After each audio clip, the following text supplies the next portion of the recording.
Bueno, buenas tardes. Mi nombre es Julio Placárdenas, soy jefe del Departamento de Clínica Médica del Hospital Dr. Luis Mola.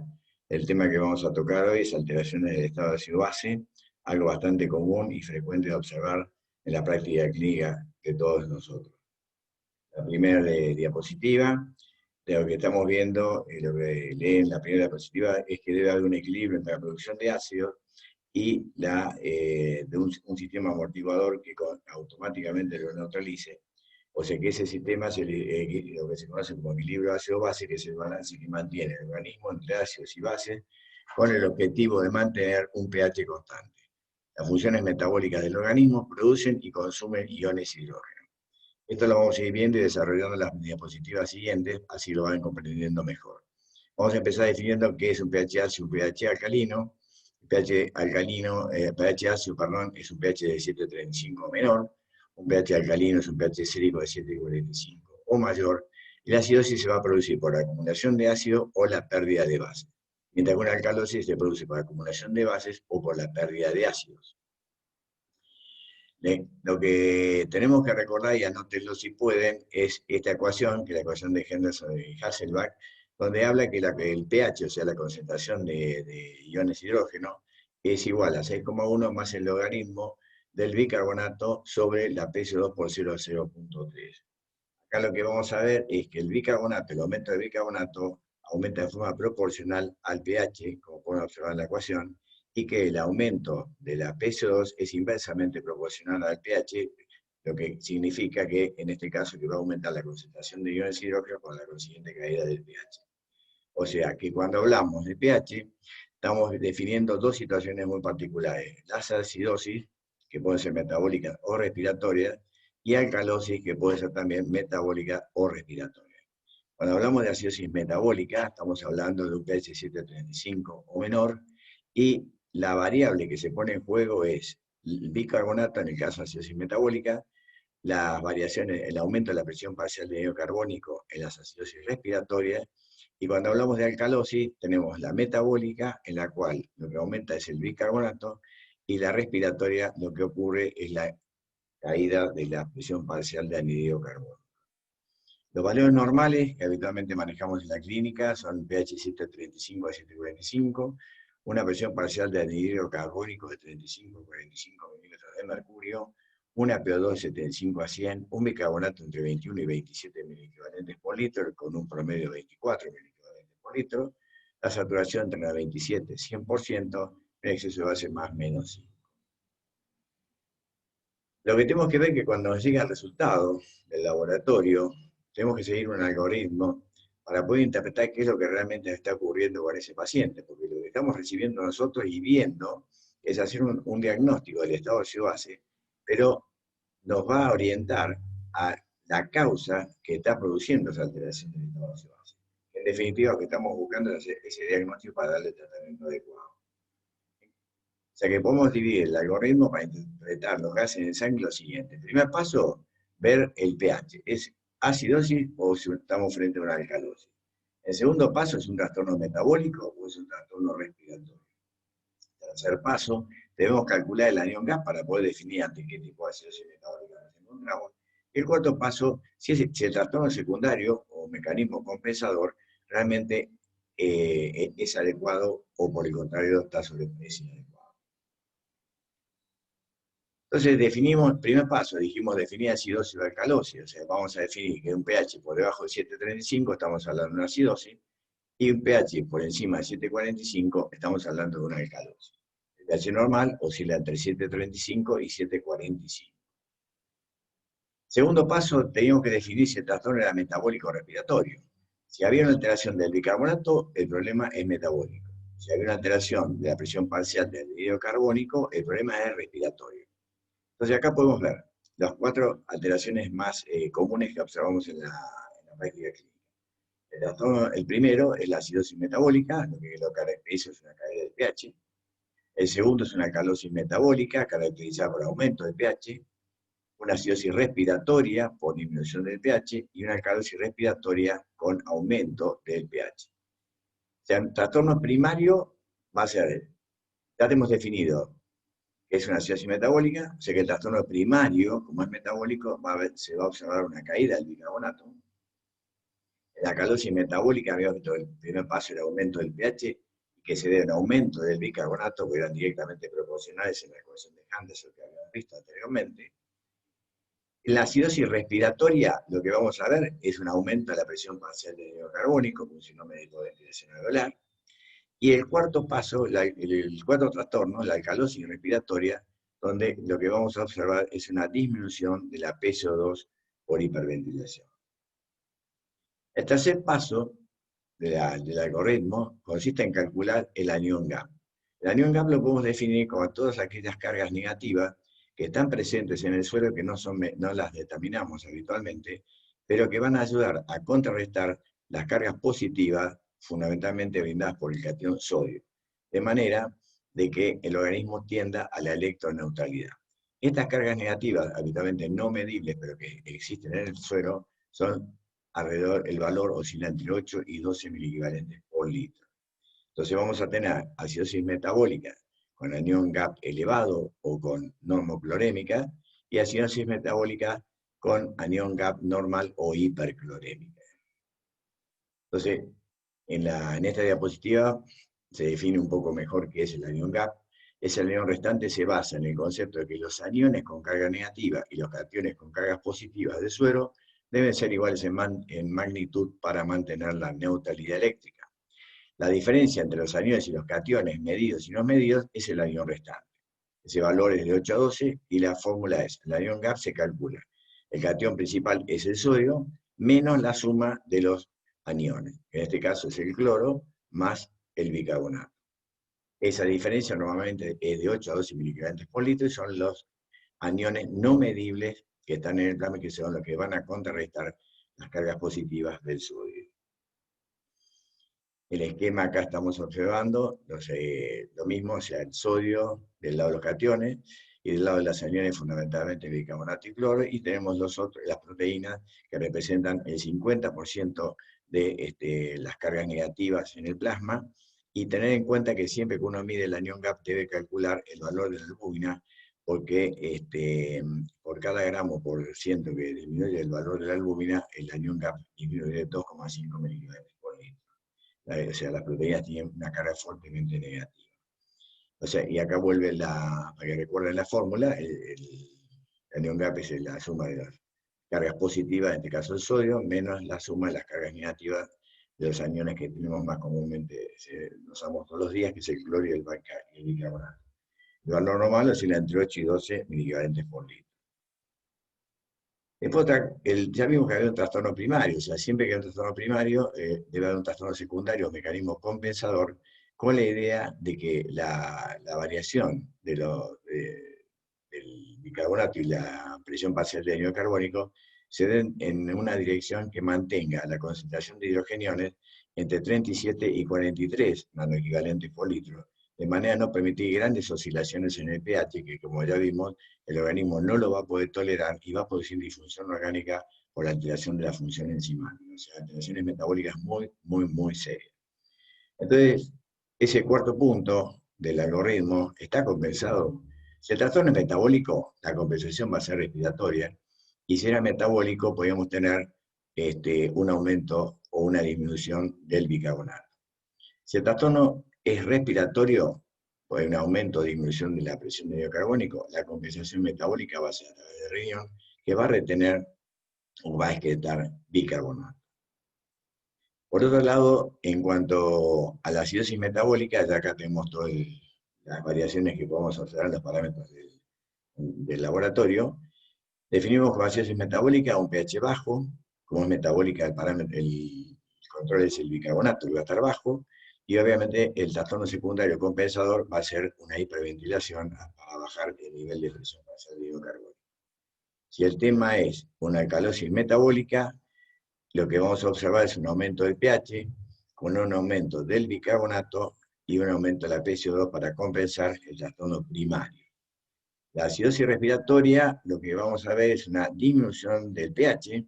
Como es respiratoria, lo que vamos a observar es un aumento de la presión parcial de anhídrido carbónico, porque el paciente va a estar hipoventilando, y para compensar va a aumentar el bicarbonato, de manera de mantener, como decía anteriormente, una concentración de hidrogeniones entre 37 y 43 nanoequivalentes por litro, siendo lo normal 40 nanoequivalentes por litro, que equivale a un pH 7,40. El cuarto trastorno es la alcalosis respiratoria, donde el pH está aumentado. El bicarbonato va a estar bajo, pero el trastorno primario es la disminución de la presión parcial de anhídrido carbónico, que va a ser compensado por una disminución del bicarbonato.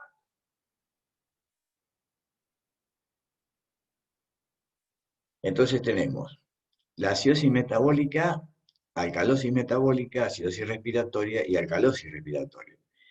Lo que vamos a observar acá, para que lo entiendan, porque esto, repito, es un curso algo práctico para que ustedes puedan interpretar y puedan sacar conclusiones de cuál es realmente qué alteración se está produciendo al equilibrio ácido-base en el paciente que ustedes tienen, y de esa manera orientar un poco a cuáles son los diagnósticos probables, de manera de empezar a tratarlos, porque lo que estamos viendo es la consecuencia de una alteración metabólica que a su vez está producida por alguna patología que tenemos que hacer el diagnóstico. Entonces, supongamos que recibimos en ese momento de ese paciente el laboratorio donde se informa y observamos que hay una acidosis metabólica. O sea, acidosis metabólica, estamos diciendo que hay un pH ácido, pH bajo. Como es metabólica, hay una disminución del bicarbonato y va a haber el mecanismo compensatorio, el paciente está hiperventilando, va a haber una disminución de la presión parcial de anhídrido carbónico. Lo que tenemos que ver es si la respuesta es adecuada o no, es decir, si el trastorno primario es la disminución del bicarbonato, el trastorno secundario es adecuado o no. O sea, en este caso, el trastorno secundario es la hiperventilación alveolar para bajar los niveles de anhídrido carbónico. O sea que para esa caída de bicarbonato debe haber un nivel determinado de caída de la PSO2. ¿Cómo podemos saber si es adecuado o no? A través de esta forma. O sea, la PSO2 esperada para este paciente con acidosis metabólica es 1,5 por el bicarbonato, nos informa el laboratorio, más 8 más menos 2. Eso es, si la PSO2 está por arriba del esperado, estamos hablando que hay una acidosis respiratoria sobre la acidosis metabólica que teníamos. Y si la PSO2 está por debajo de lo esperado, tenemos la acidosis metabólica más alcalosis respiratoria. Es decir, cuando no se acerca a los valores esperados que uno puede controlar o determinar a través de los mecanismos compensatorios, tenemos un trastorno mixto. Por otro lado, los trastornos mixtos son los más comunes de observar en la práctica clínica. En la alcalosis metabólica, como su nombre lo indica, lo que tenemos es un pH alto y, como es metabólica, un bicarbonato alto. O sea que el mecanismo compensador va a ser un aumento de la PCO2, la presión parcial del anhídrido carbónico. Y sabemos, en la alcalosis metabólica, que por cada 10 milicarbonatos por litro que aumenta el bicarbonato, la PCO2 debe aumentar 0,7 milímetros de mercurio. 7 milímetros de mercurio. En la acidosis respiratoria, lo que ocurre es, primero, como su nombre lo indica, acidosis, pH bajo. Respiratoria, el componente primario, la alteración primaria, es un aumento de la presión parcial del anhídrido carbónico con un síndrome de hipoventilación alveolar. El mecanismo compensatorio va a ser una retención de bicarbonato. Y sabemos que por cada 10 mililitros de mercurio de aumento de la PSO2, el bicarbonato aumenta 1 miliequivalente por litro en la acidosis respiratoria aguda y 3,5 miliquivalentes por litro en la crónica.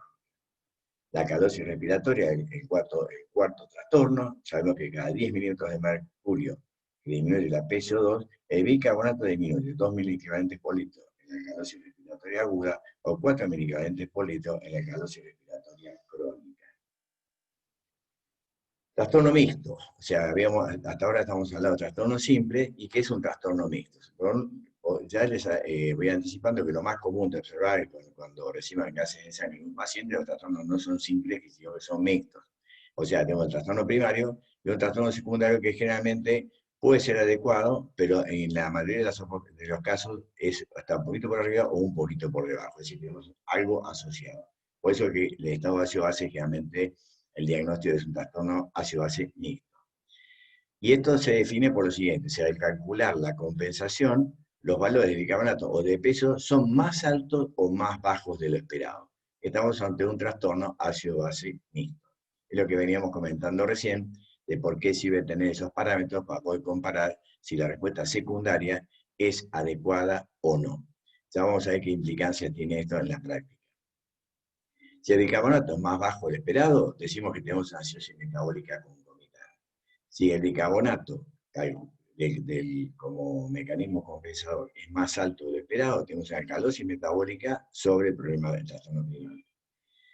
Si la PSO2 es más baja del esperado sobre el trastorno primario, hablamos que tenemos asociado una alcalosis respiratoria.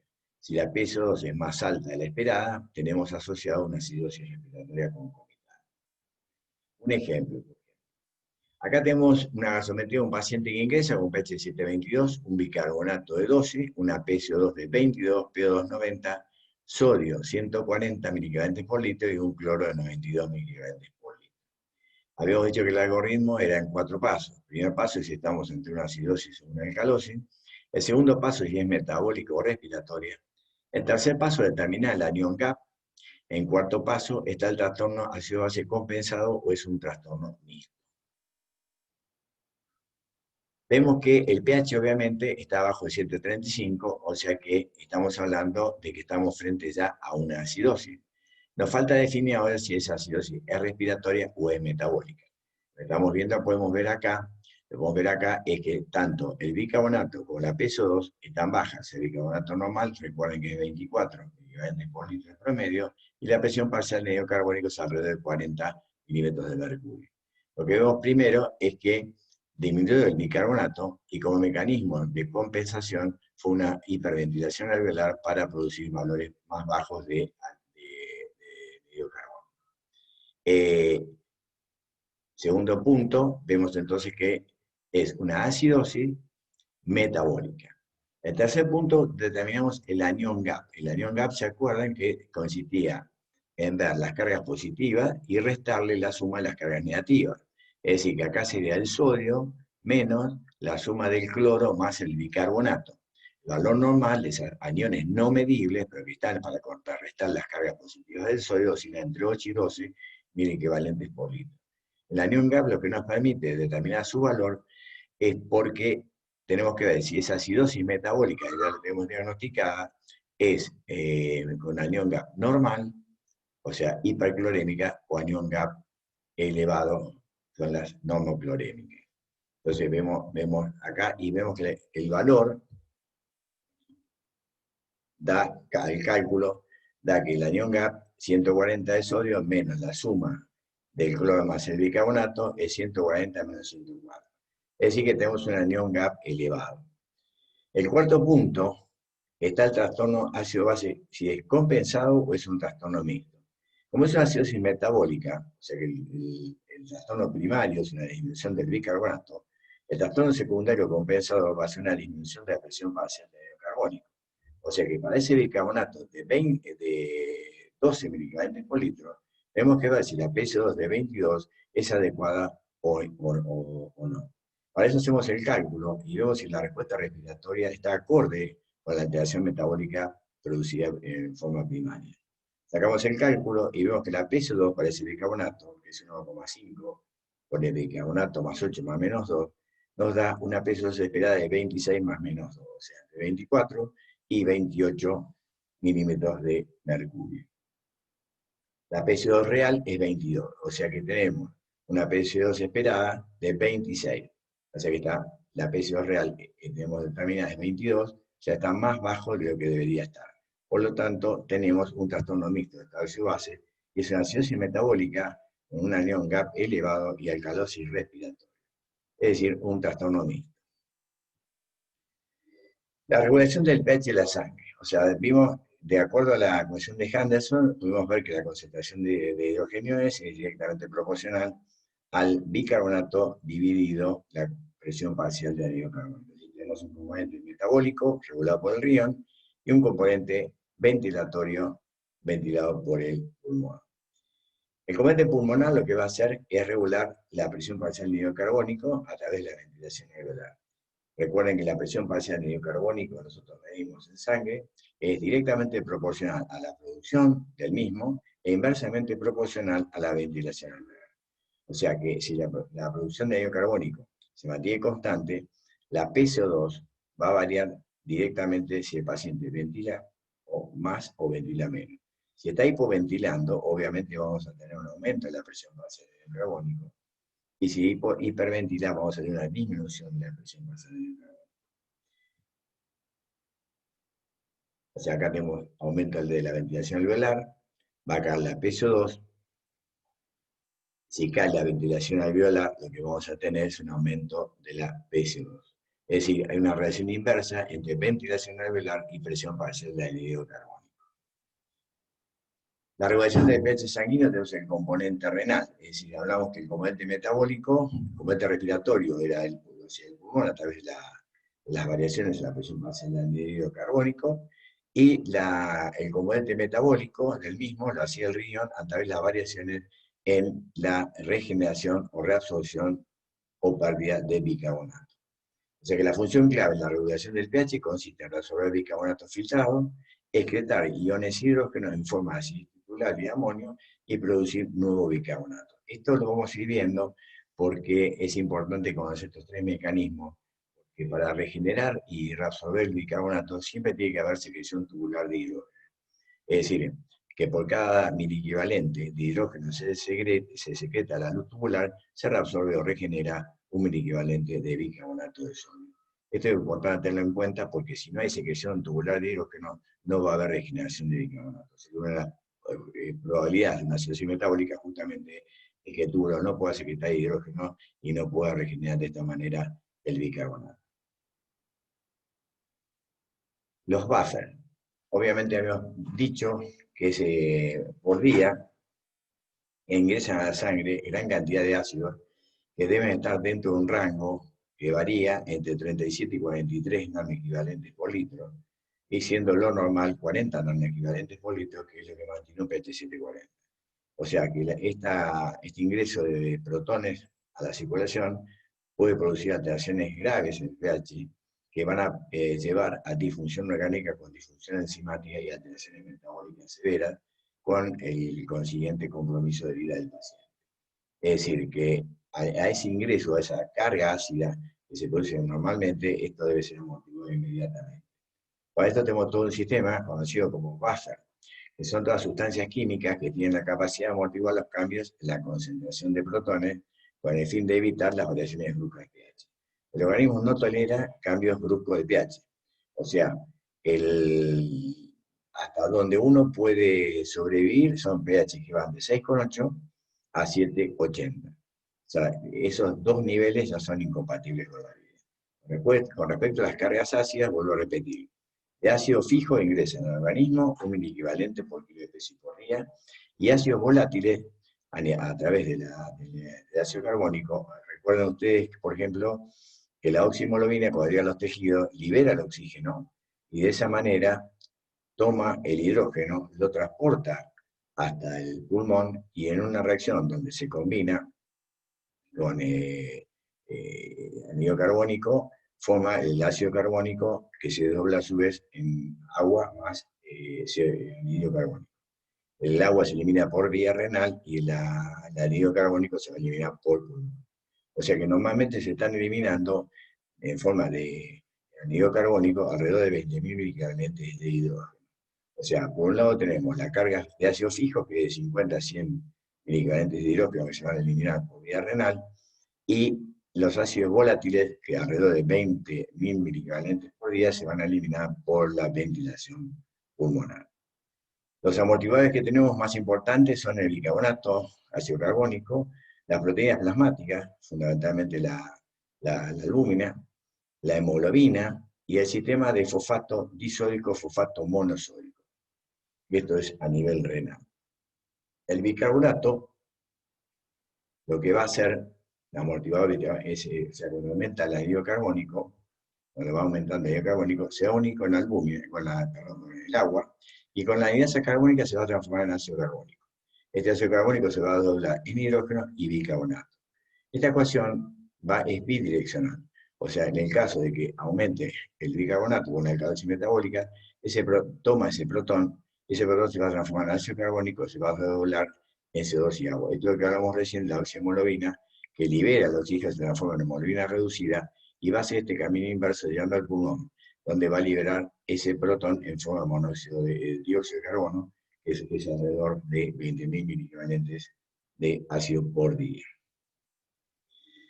Lo que habíamos visto también que es importante el concepto de que se genera un miliequivalente de hidrógeno por kilo de peso y por día, y que para que esa carga de protones, en cuanto va ingresando, va siendo amortiguada.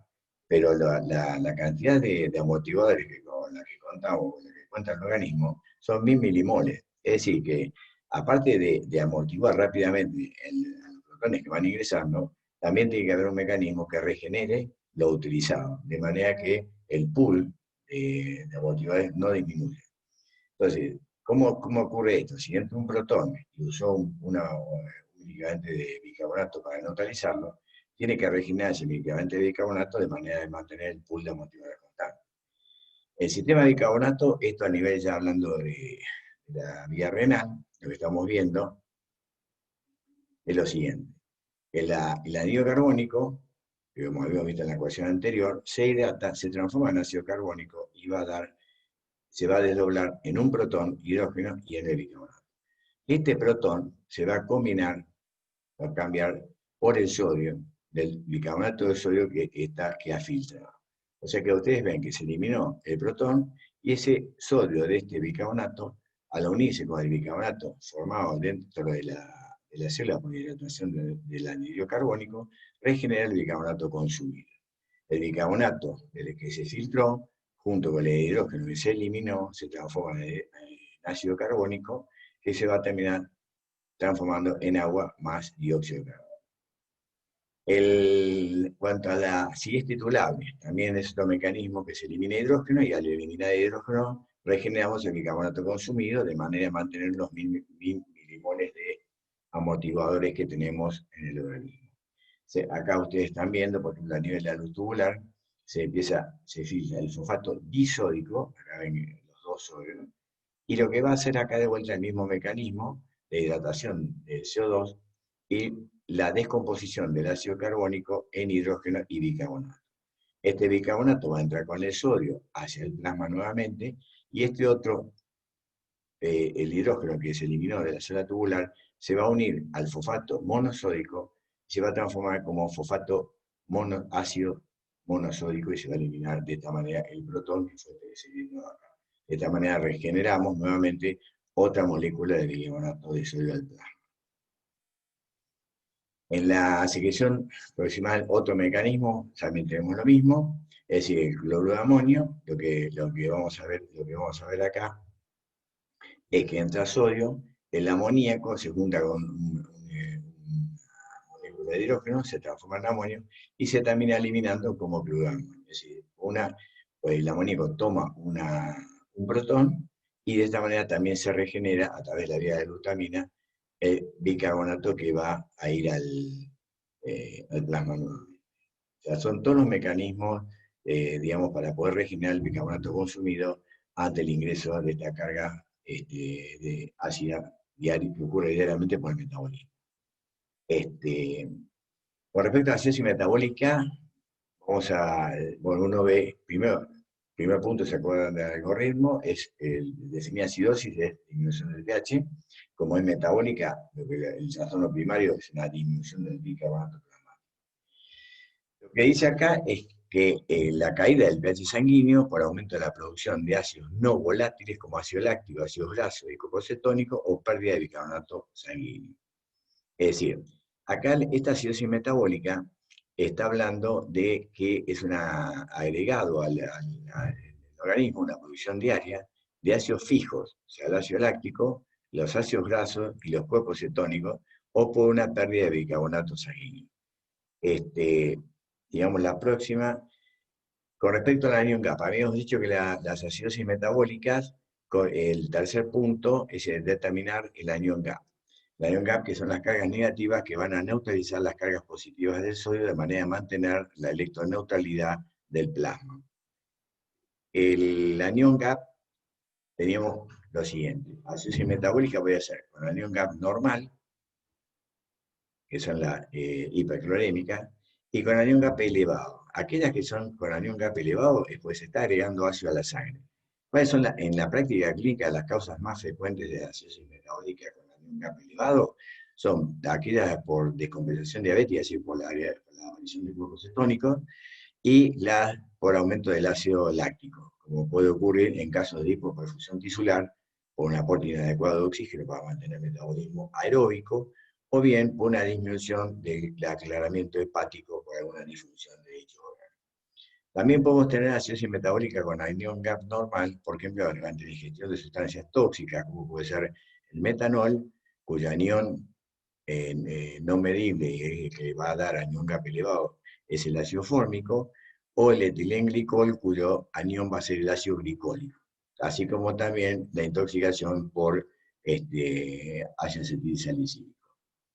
Y acá lo que todos están leyendo en la diapositiva, dicen que las acidosis metabólicas de anión GAP aumentado se originan por un aumento de la carga de ácido, bien aporte exógeno, como hablamos recién, metanol de etilenglicol, o por alteraciones metabólicas que inducen la producción endógena de ácidos, como son la cetoacidosis diabética o los copocetones y la acidosis láctica por hipoperfusión periférica con una disminución del aporte de oxígeno tisular.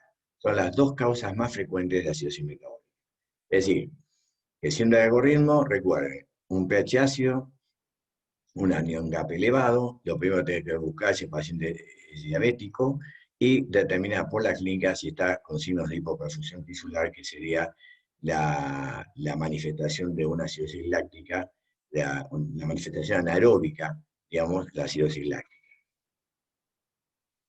La cetoacidosis, lo que estamos viendo es lo que hablamos recién, lo que va a terminar ocurriendo es que hay un déficit de insulina, eso va a producir la lipólisis, esa lipólisis va a hacer liberar una gran cantidad de ácidos grasos que van a ir al hígado, van a sufrir una oxidación incompleta y van a producir cuerpos cetónicos, llevando a la acumulación de cuerpos cetónicos, caída del pH de bicarbonato, es una acidosis metabólica con aumento del anión GAP. La acidosis láctica lo estamos viendo, ¿por qué ocurre? Cuando estamos hablando de acidosis láctica, en realidad estamos hablando de anaerobiosis, es decir, esto ocurre a nivel, digamos, a nivel de mitocondrial, donde no hay un aporte de oxígeno adecuado que pueda sostener un metabolismo aeróbico, lo que va a llevar a una disminución de la producción de energía, fundamentalmente de ATP. Normalmente la glucosa pasa al piruvato, y el piruvato va a pasar a acetilcoenzima A ingresando al ciclo de Krebs.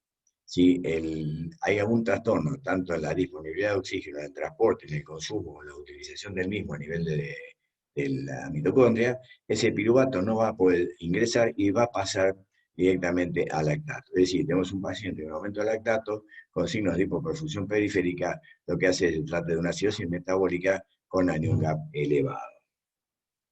La producción de lactato. O sea, vimos que de glucosa a piruvato, acá, de glucosa a piruvato, el primer paso, el piruvato pasa a acetilcoenzima en condiciones normales, y si no hay suficiente oxígeno para poder oxidar, entrar al ciclo de Krebs, la acetilcoenzima, el piruvato se va a ir a lactato. Es decir, que el piruvato en este caso genera hidrógeno, y el piruvato, si no puede entrar al Krebs, lo que va a hacer, va a tomar ese hidrógeno y se va a transformar en lactato. Por lo tanto, la producción de lactato no genera acidosis.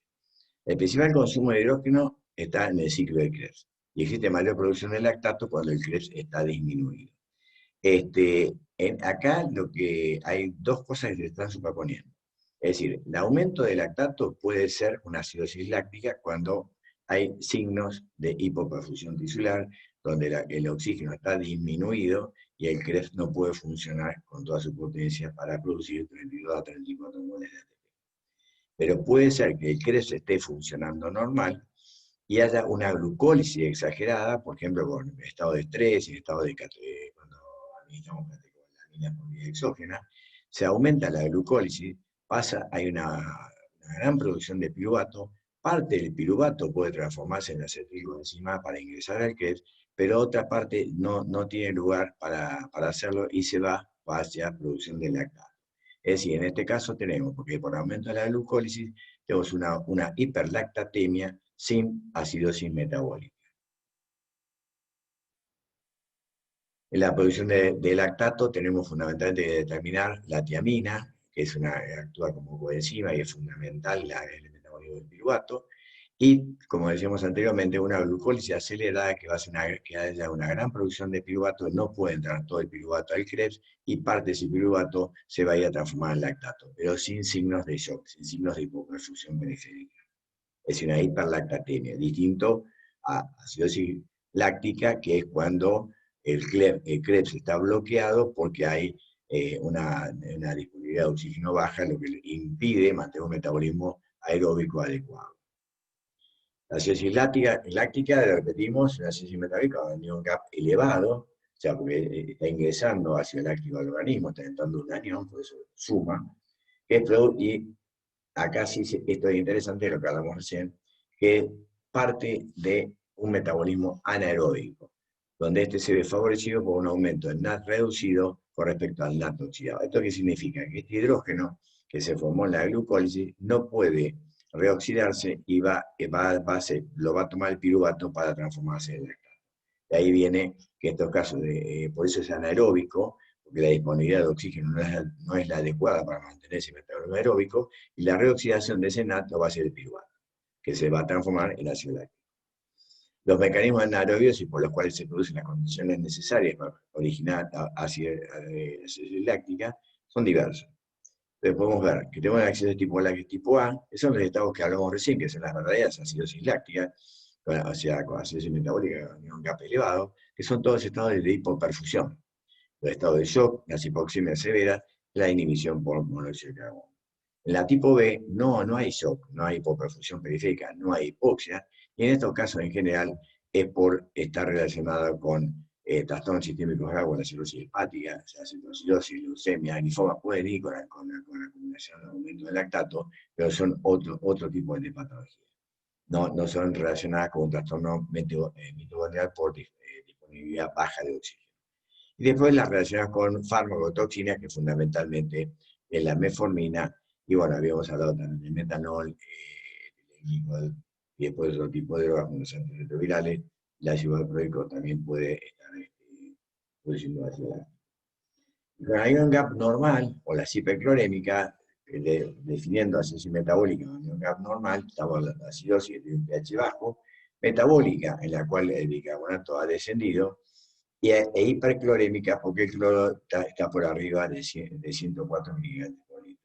Es decir, que el cloro sube para compensar la disminución del bicarbonato. El mecanismo primario acá es el descenso de la concentración plasmática de bicarbonato, que se va a acompañar de un aumento proporcional en las cifras de cloro plasmático.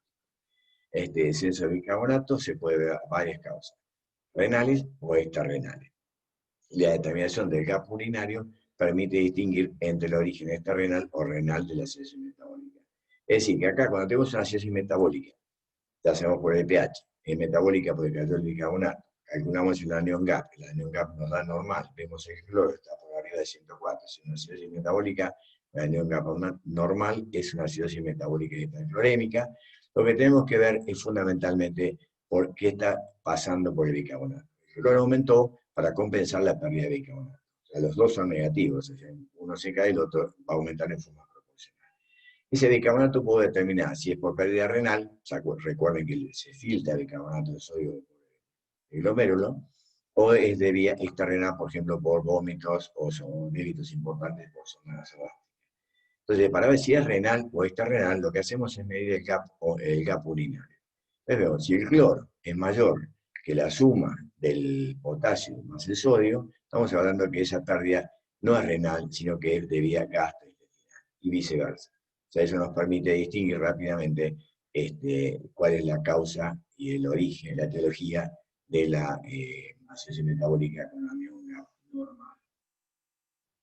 La acidosis metabólica con anión GAP normal, el GAP urinario, como hablamos, diferencia las pérdidas urinarias de bicarbonato de las pérdidas gastrointestinales, y acá tenemos lo que le decía recién, el cloro urinario es mayor que la suma del sodio más potasio urinario, esa pérdida de bicarbonato es extrarrenal, o sea, estoy dando saliendo.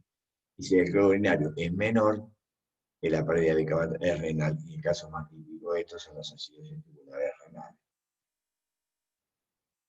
Mecanismo compensado de acidosis metabólica, ¿se acuerdan que era primero acidosis, el descenso del pH, metabólica era el trastorno menor es la caída del bicarbonato. El trastorno secundario compensado va a ser la caída de la presión parcial del anhídrido carbónico, que esto lo va a hacer a través de la hiperventilación celular. O sea, esa PC2 tiene que caer para ese bicarbonato, ¿cuánto? Bueno, veo la fórmula y digo que para ese bicarbonato, multiplicado por 1.5 más 8 más menos 2, me tiene que dar un valor de PC2 que está relacionado con la caída del bicarbonato. Si cae más de lo que corresponde, estamos ante una alcalosis respiratoria como mecanismo compensador agregado a la acidosis metabólica, y si estamos por encima, una acidosis respiratoria agregada a la acidosis metabólica. Porque sí sabemos también que la presión desciende 1 milímetro de mercurio por cada inequivalente de descenso de la concentración de bicarbonato. La acidosis respiratoria, vamos al primer paso, acidosis de caída de pH, respiratoria, síndrome de hipoventilación alveolar con aumento de la PSO2, o sea, hipercambio. Como en la diapositiva, hay un fallo respiratorio, aumento de la presión del anhídrido carbónico, esto va a ser una caída de pH. Los días posteriores, como lo que aumenta la PSO2, lo que tiene que hacer para que el mecanismo compensador de trastorno secundario es aumentar la concentración de bicarbonato plasmático. Lo que sí sabemos es que habíamos visto que para que haya regeneración de bicarbonato, tiene que haber secreción de hidrógeno. Por lo tanto, la secreción de hidrógeno, para regenerar por cada miliequivalente de hidrógeno se secreta, se reabsorbe 1 miliequivalente de bicarbonato, lo puede hacer en forma de amonio o acidez de cloruro de amonio, o fosfato disódico como acidez titulable. Esto va a producir el aumento de la secreción de hidrógeno a nivel tubular. De esta manera va a producir un aumento de bicarbonato plasmático que va a ir a compensar el aumento de la producción de anhídrido carbónico. Las causas, bueno, depresión del centro respiratorio, la parálisis del músculo respiratorio, alteración de la caja torácica, trastornos pulmonares, obstrucción de vía aérea. Mecanismos compensadores de acidosis respiratoria. Acidosis respiratoria crónica, habíamos visto que lo primero es un aumento de la PSO2 y el trastorno secundario compensado es un aumento de bicarbonato. Por lo tanto, la concentración de bicarbonato tiene que aumentar 1 miligramo por litro por cada 10 milímetros de mercurio de aumento de la PSO2.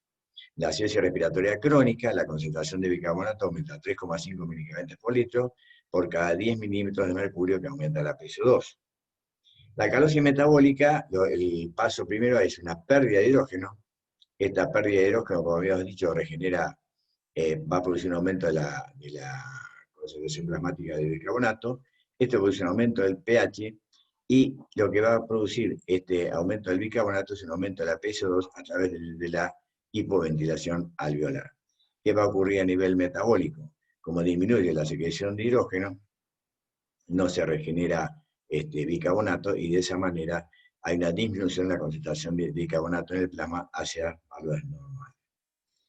La clasificación etiológica y diagnóstica ya la tenemos. La causa más, lo que hay que determinar fundamentalmente, es la clasificación en función de la respuesta del cloro. Tenemos las acidosis metabólicas sensibles al cloro y las acidosis metabólicas resistentes al cloro. Estas causas yo se las dejo para que ustedes las puedan leer, son varias.